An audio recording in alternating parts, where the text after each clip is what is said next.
तो भारत और यूरोपीय संघ के 27 विकसित देशों के बीच होने वाली फ्री ट्रेड एग्रीमेंट की डील में अब एक नई बाधा आ गई है। खबरों के मुताबिक यह बाधा बासमती चावल से जुड़ी हुई है, जो इतनी महत्वपूर्ण साबित हो रही है कि दोनों पक्षों के बीच की चर्चा में एक बड़ी दीवार बन गई है।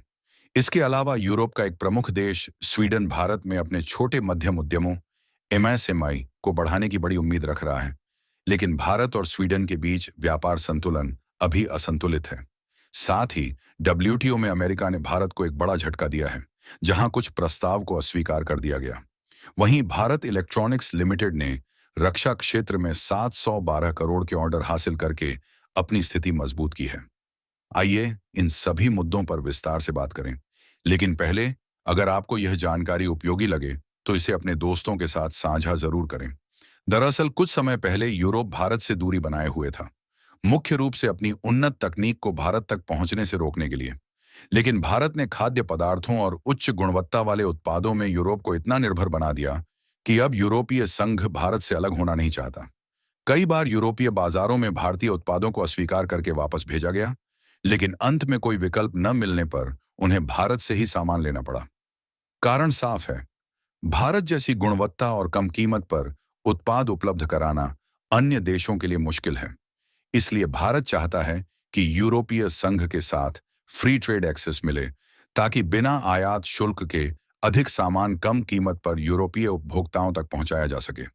इससे दोनों पक्षों को लाभ होगा, उपभोक्ता बढ़ेंगे और जरूरतें पूरी होंगी। भारत ने स्पष्ट कहा है कि बदले में यूरोप को भी भारतीय बाजार में फ्री एक्सेस दिया जाएगा, जो दोनों के लिए लाभदायक सौदा होगा।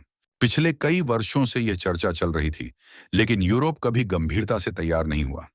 अब अचानक यूरोप भारत के साथ एफटीए पर सहमत हो रहा है और प्रक्रिया तेजी से आगे बढ़ रही है। हाल की रिपोर्ट्स, जैसे डीडब्ल्यू की, बताती हैं कि वैश्विक अस्थिरता के बीच भारत ईयू एफटीए अंतिम चरण में है। हाल ही में ईयू की ट्रेड कमीशन टीम भारत आई थी और उनकी वापसी के बाद सभी की नजरें इस पर टिकी हैं कि क्या डील फाइनल हो रही है या कोई नई समस्या है। अपडेट्स के अनुसार समस्या बासमती चावल से जुड़ी है, जो बड़ी नहीं लेकिन महत्वपूर्ण है। मुख्य मुद्दा यह है कि भारत ईयू एफटीए चर्चा अंतिम दौर में है और यह दुनिया की प्रमुख डीलों में से एक होगी। ईयू सबसे बड़ा ट्रेड ब्लॉक है, जबकि भारत सबसे तेज बढ़ती अर्थव्यवस्था। रिपोर्ट्स कहती हैं कि साल के अंत तक यह समझौता हो सकता है, यानी दिसंबर तक बड़ा घोषणा संभव है। लेकिन अब बासमती चावल पर विवाद है। फाइनेंशियल टाइम्स के अनुसार ईयू में बहस है कि बासमती की असली पहचान भारत की है या पाकिस्तान की। भारत दावा करता है कि जियोग्राफिकल इंडिकेशन जीआई टैग का हकदार वह है, क्योंकि उत्पादन मुख्य रूप से पंजाब, हरियाणा, उत्तर प्रदेश और हिमाचल में होता है।